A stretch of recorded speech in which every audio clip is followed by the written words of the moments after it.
jam bulan, ada yang warna-warni, ada yang bentuk paruhnya aneh. Di dunia aves alias burung-burungan, keragaman jenis, bentuk, dan perilakunya justru banyak sekali teman. Jadi kalau yang baru kenalnya sama burung dara apa burung emprit aja, sini gaul sama Otan. Kali ini Otan mau bahas beberapa sobat Otan yang punya keunikan spesial. Oke, GPL, nggak pakai lama, Otan kenalin nih satu-satu.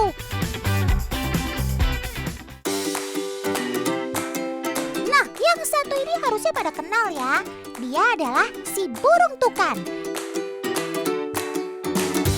Keunikan sobat Otan yang satu ini jelas ada di warna yang cantik dan paruhnya. Juga bentuk dan ukuran paruhnya yang besar teman.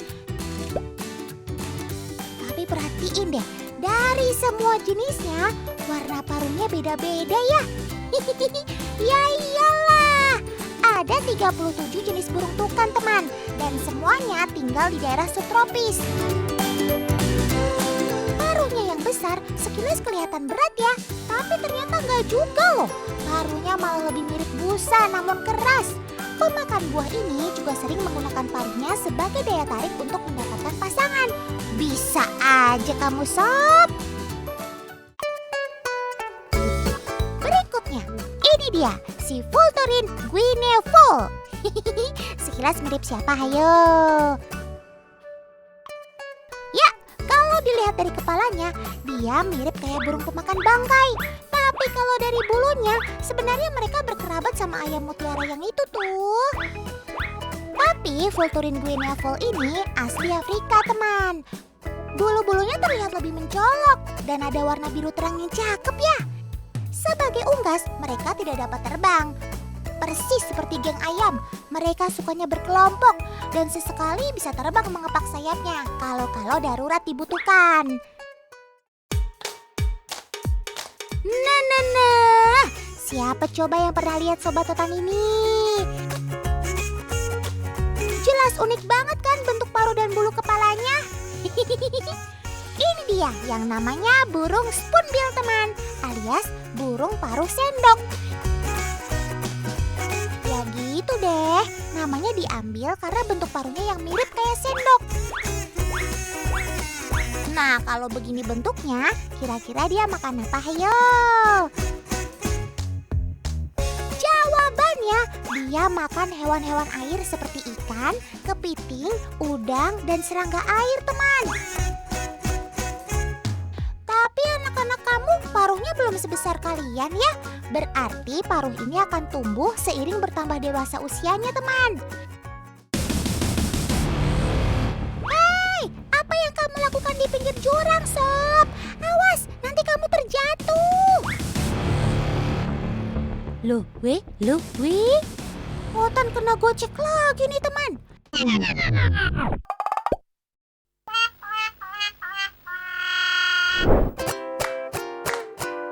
Mereka ini adalah si burung Atlantic puffin teman. Kita boleh saja tertipu sama wajah imut dan gemesin mereka. Tapi mereka ini sebenarnya burung tangguh. Untuk rumah aja mereka malah milih di bebatuan jurang begitu. Dari tampilan fisiknya, yang paling unik jelas paruhnya yang segitiga dan berwarna cantik ya.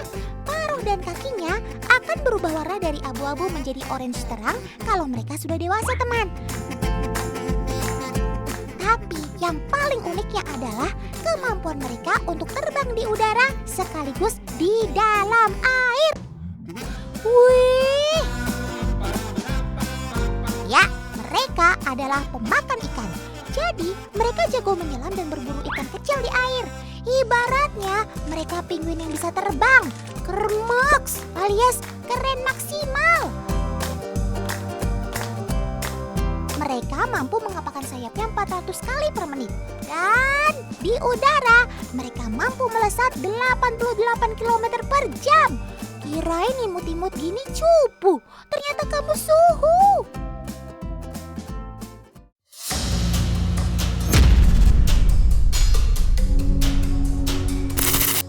Loh, kamu burung apa sob? Mukanya kok sangar banget gitu? Otan bisikin ya teman. Begitulah kalau burung sama paus dikombinasikan. Jadinya bentuknya beda dari yang lain kan? Ini yang namanya whale-head stork alias burung kepala paus. Bahasa kerennya si burung subil atau burung paruh sepatu. Dia termasuk keluarga bangau teman. Tapi paruh kamu bedanya pakai banget sob. Lanjut. Ada yang berkantong tapi bukan Doraemon. Siapa tuh? Ia adalah Magnificent Frigate. Sesuai namanya, burung ini memang magnificent alias menawan. Tempat tinggal mereka pun sangat menawan. Mereka tinggal di Galapagos, sebuah kepulauan di Samudra Pasifik. Ada yang pamer kebolehan nih. Lucu banget ya, jadi mirip balon. Yang mengembang itu adalah kantong tenggorokan mereka teman. Dan hanya burung frigate jantan yang memilikinya. Frigate jantan melakukan ini karena ingin menarik perhatian dan berkenalan dengan si betina. Semakin besar dan merah kantongnya ini, akan semakin banyak betina yang tertarik. Kalau si betina sudah tertarik, baru deh si jantan akan menutupi mata si betina dengan sayapnya agar ia tidak bisa melihat pejantan lainnya. Duh, bisa aja kamu sob.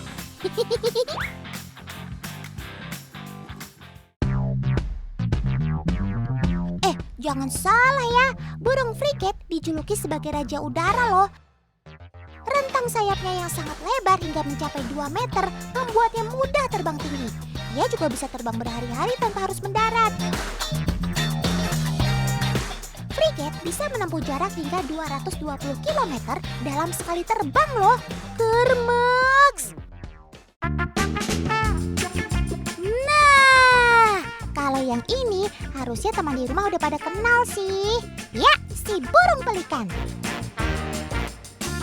Tapi udah pada tahu belum kalau pelikan punya paruh yang bisa menampung 11 liter.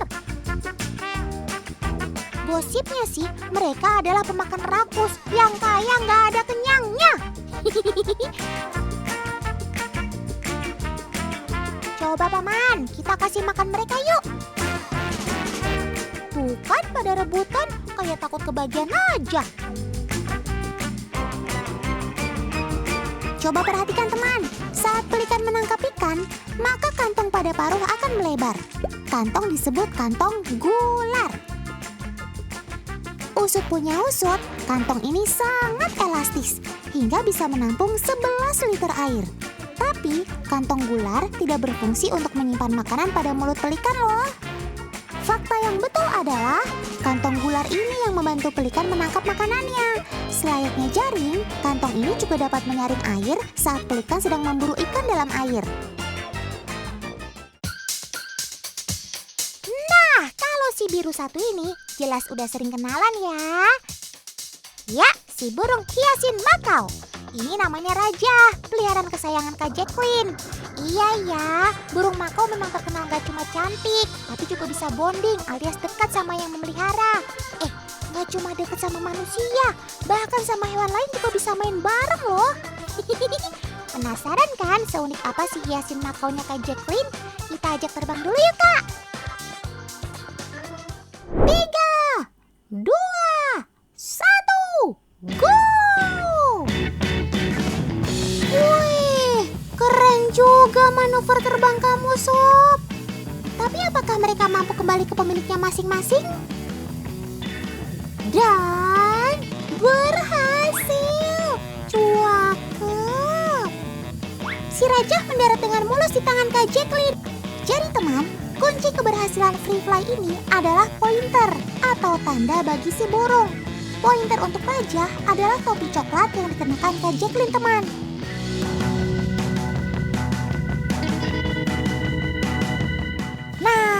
Ngomongin soal pointer, Otan sekarang mau kasih tantangan sama kamu nih sob.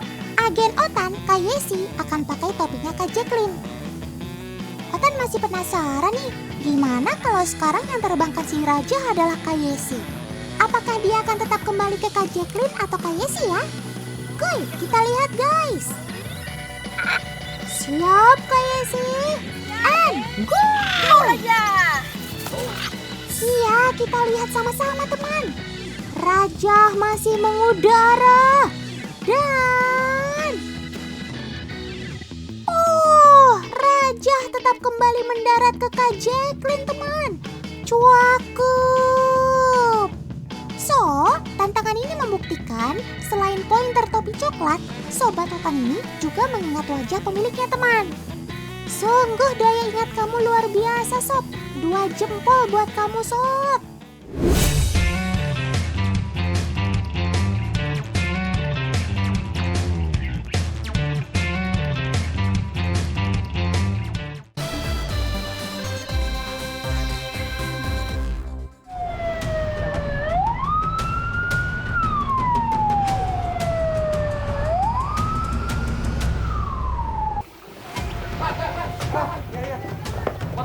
Waduh, gimana Pak?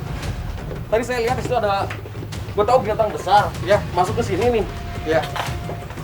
Terakhir saya lihat di situ tuh. Gimana? Di situ tuh. Di sana Pak. Gede tapi saya nggak tahu itu bentuknya apa. Cuman tolong bantu. Boleh ditunjukin Pak. Siap. Ada apa ini? Kok tiba-tiba ada mobil rescue damkar yang datang sih? Pasti ada sesuatu nih. Coba Otan cari tahu. Waduh, ternyata ada musang pandan yang masuk ke rumah warga, teman. Kasus ini memang sering terjadi, apalagi kalau rumahnya masih berdekatan dengan kebun atau hutan. Memanggil teman-teman rescue dari damkar adalah tindakan yang tepat, teman. Karena jika salah menanganinya, bisa fatal loh akibatnya. Ia nampak marah ketika tim mau mencoba menyelamatkannya. Maklum saja, Sobat Totan ini adalah hewan liar yang masih memiliki insting pertahanan diri yang baik. Waduh, si musang malah berhasil kabur dari jaring yang paman gunakan. Sekarang ia malah berlari ke area yang sangat sulit untuk dijangkau. Untuk memancingnya, salah satu tim sampai menggunakan kain lap untuk menariknya. Tapi lihat sendiri kan, giginya yang tajam bisa dengan mudah merobek kain tersebut. Apalagi kulit manusia. Serem. Tapi bukan tim rescue namanya kalau gampang menyerah. Perlahan tapi pasti, akhirnya Sobat Totan si musang pandan berhasil ditangkap. Syukurlah. Musang memiliki karakter bertahan dan menyerang ketika merasa terancam. Oleh karena itulah, tim tidak boleh gegabah dalam rescue Sobat Totan ini. Lapor Pak, semua sudah aman terkendali. Laporan selesai. Beberapa masyarakat masih percaya jika kehadiran musang liar yang mendadak masuk rumah merupakan pertanda buruk. Bahkan musang liar dipercaya sebagai energi negatif yang dapat menimbulkan dampak buruk bagi penghuni rumah. Sebenarnya hewan liar masuk rumah nggak selalu berkaitan dengan mitos kok. Mereka punya alasan sendiri teman. Bisa jadi karena Sobat Totan ini sedang mencari perlindungan, sehingga dia akan melakukan segala cara agar terselamatkan. Sebetulnya ada cara mencegah musang masuk ke rumah. Ya, harus rajin jaga kebersihan dan juga membiasakan untuk menutup pintu ataupun jendela. Kalau rumah terbiasa dalam keadaan terbuka, Otan jamin gak cuma musang aja yang bisa masuk. Oh ya, pernah dengar peribahasa musang berbulu ayam? Itu hampir mirip artinya dengan serigala berbulu domba. Artinya ada orang yang bersikap manis tapi di belakangnya punya niat jahat. Waduh, amit-amit, jangan sampai ada yang begitu. Hei, tunggu, mau kemana sih Sob? Malah cuek lagi. Kenalin teman, Sobat Totan yang bernama Kenzo. Ia adalah musang pandan pakai spesial. Lihat aja, mukanya putih dan matanya biru. Jenis seperti ini biasa disebut dengan mozaik. Kalau udah dandan keren begini sih, udah pasti mau healing. Otan gak boleh ketinggalan ikut. Loh, ini kan pasar. Astaga, ternyata Kenzo sedang diajak belanja ke pasar teman.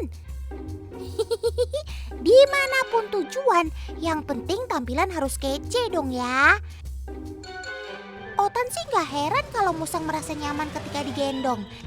Karena ia punya sifat dasar arboreal atau terbiasa hidup di pepohonan. Jadi otomatis pundak manusia dianggap mirip dengan batang pohon. Ternyata gak cuma si Kenzo yang ada di sini. Ayo sob, kenalan dulu Ge. Ada warga baru. Iya, Salken ya, namaku Kenzo.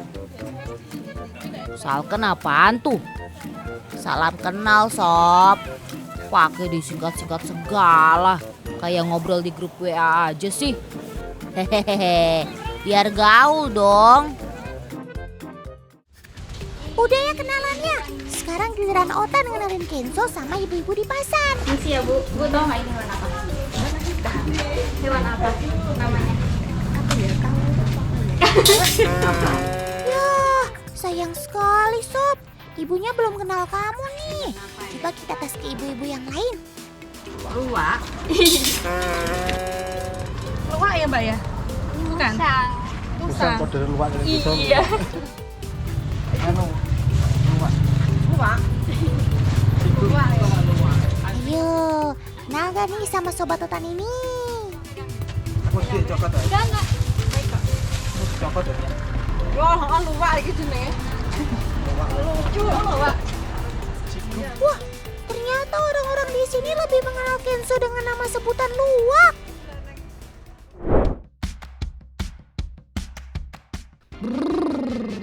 Segernya bukan main. Cuaca panas kayak gini, ngelihat kamu mandi, rasanya jadi pengen minum es. Ups. Mandiin musang juga bisa jadi cara bikin dia jinak dan bonding sama pemiliknya.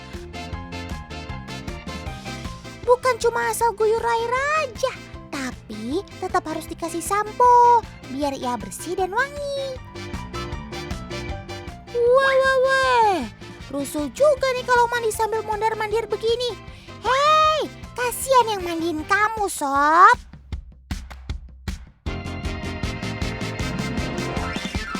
Oh iya, menurut penelitian, berinteraksi dengan hewan dapat menumbuhkan rasa empati, tanggung jawab, dan menenangkan perasaan. Hehe, sabar dulu sob. Bajunya jadi lepas-lepas terus kan? Nah, udah bersih, wangi, cakep.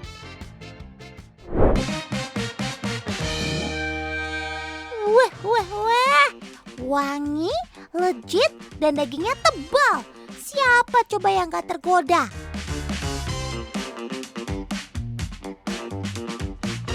Hets, kamu ternyata pecinta durian juga ya sob? Ayo, enak banget atau enak aja nih durian yang Otan bawa? Lahap banget makan duriannya. Pelan-pelan sob, nanti tersedak loh. Ya ampun, sampai biji duriannya kamu telan juga. Walaupun awalnya kamu masih kelihatan bingung mencium aroma durian yang menyengat, tapi ternyata semuanya habis ludes tak tersisa. Aduh sob, padahal Otan udah berharap kamu gak suka loh, biar duriannya jadi jatahnya Otan. Bercanda.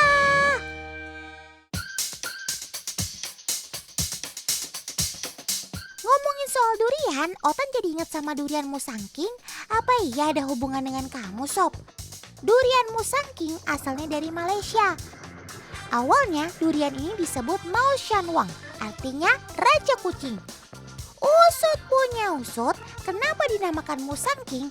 Karena pohon induk duriannya tumbuh di dekat gua musang di Kelantan.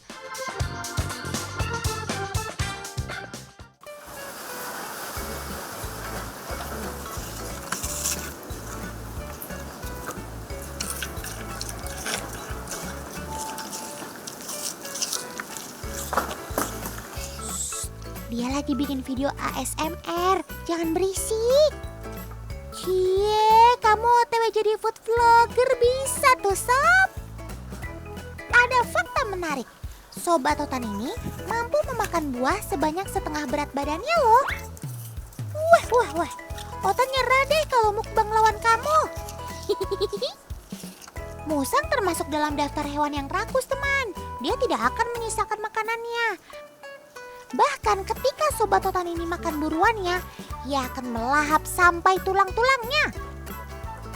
Diperkirakan gigitan musang dapat melebihi seekor harimau jika mereka berdua memiliki ukuran badan sama besarnya.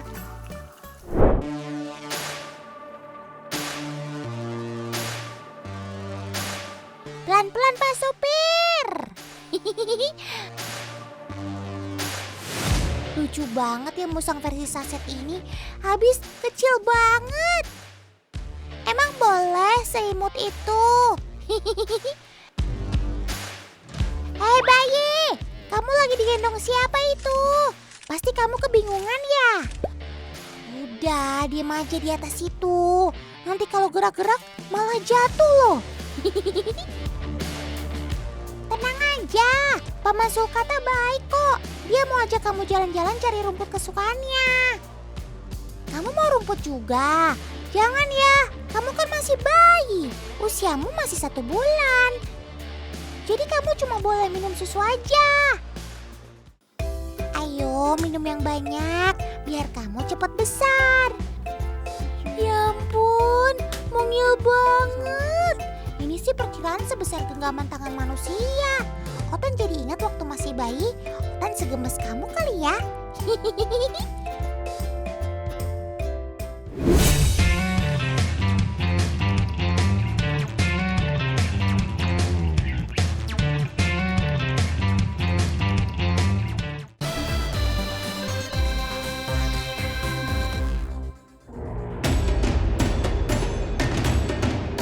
Teman, dalam keluarga kucing besar, perilaku berburu dan menangkap mangsa langsung tertuju pada organ vital. Salah satunya adalah leher teman. Gigitan pada leher bertujuan untuk memutuskan aliran darah ke otak dan organ lainnya. Sehingga dalam beberapa detik saja, mangsa bisa langsung kehilangan kesadaran atau bahkan mati. Cara berburu seperti ini dinilai efektif karena bisa menghentikan perlawanan serta serangan balasan yang berbahaya. Menggigit leher juga memberikan keuntungan bagi kucing besar karena bisa menghindari cedera yang ditimbulkan ketika berburu. BTW, kalau yang ini sih lagi main ya sob, karena Sobat Dolpino ini sudah jinak dan lama dipelihara. Tapi buat teman-teman di rumah, jangan sekali-sekali mencobanya ya. Ini hanya untuk pawang profesional saja.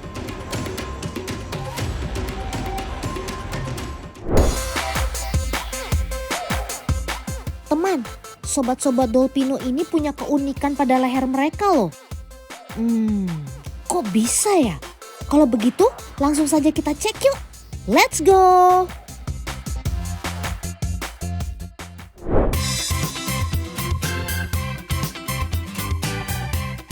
Nah, dari tampilannya saja sudah kelihatan kan kalau leher sobat Dolpino ini istimewa. Flamingo memang memiliki leher panjang dan berliku-liku, apalagi kalau sedang ditekuk. Udah kayak sirkuit Mandalika ya. Mereka memiliki leher yang panjang bukan tanpa alasan teman. Leher ini membantu mereka saat mencari makan. Sebelumnya, flamingo akan mengaduk-aduk lumpur dan air menggunakan kakinya. Lalu setelah menemukan makanan, baru deh sobat Dolpino ini akan memasukkan kepala ke dalam air dengan leher panjangnya. Widih!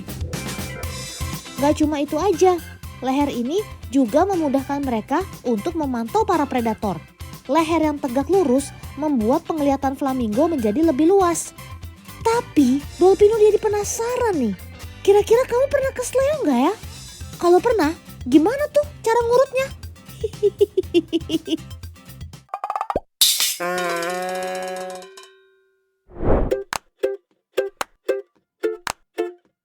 Leher sobat Dolpino ini jika dalam keadaan normal terlihat biasa-biasa saja teman.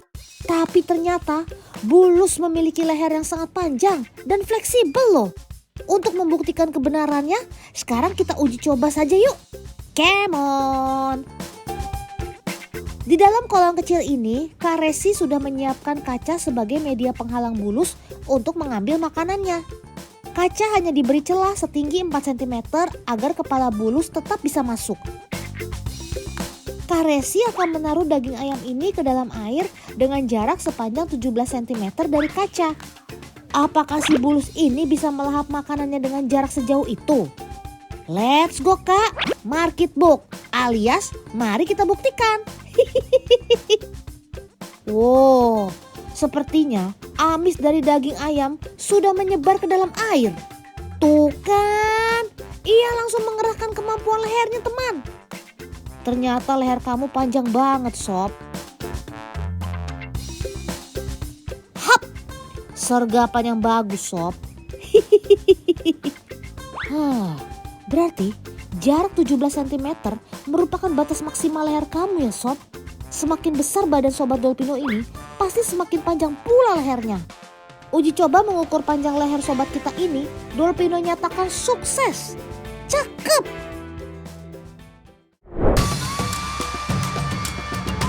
Siapa sih yang gak tahu sobat Dolpino ini? Yaps, dia adalah ular. Kalau hewan ini sering kita temui, tapi kalian tahu nggak di mana letak leher si ular? Tapi memangnya ular memiliki leher ya? Bukannya langsung badan? Atau jangan-jangan semuanya adalah ekor? Weh. Jangan pada bingung ya teman. Sini, Dolpino bantu jelaskan. Selidik punya selidik nih. Leher ular menyatu dengan badan dan kepalanya. Sekilas, leher ular memang tidak begitu terlihat. Tapi kalau dalam posisi serangan seperti ini, baru deh leher ular akan lebih terlihat. Saat mau menyerang, ular akan membentuk huruf S pada lehernya serta mengangkat sedikit kepalanya. Dalam posisi seperti itu, ular siap mematuk mangsa atau lawannya dalam jarak yang cukup jauh. Nantinya, leher ular yang membentuk huruf S akan menjadi lurus saat menyerang. Dengan begitu, daya serang si ular akan menjadi lebih luas. Cara tersebut juga dinilai sangat efektif karena bisa sekaligus menjaga jarak antara tubuh ular dengan mangsa atau buruannya. Jadi kalau teman-teman melihat ular dengan leher membentuk huruf S, harus berhati-hati ya. Seperti Dolpino nih, lebih baik kalau melihat ular langsung kabur.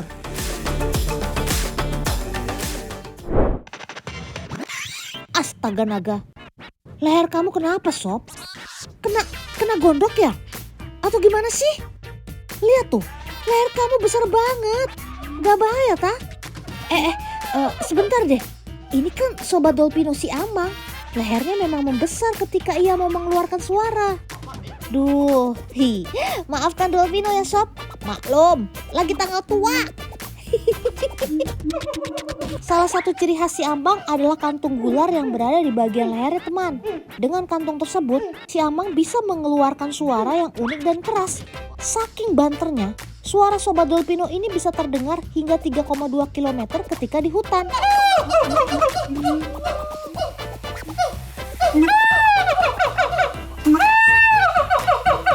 Dolpino mau cek sound juga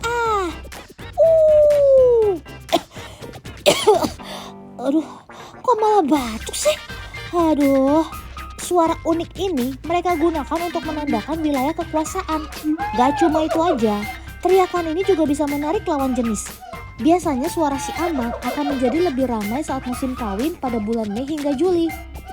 Wah. Sepertinya kamu berbakat deh dengan dunia tarik suara. Mau Dolpino carikan studio nggak nih?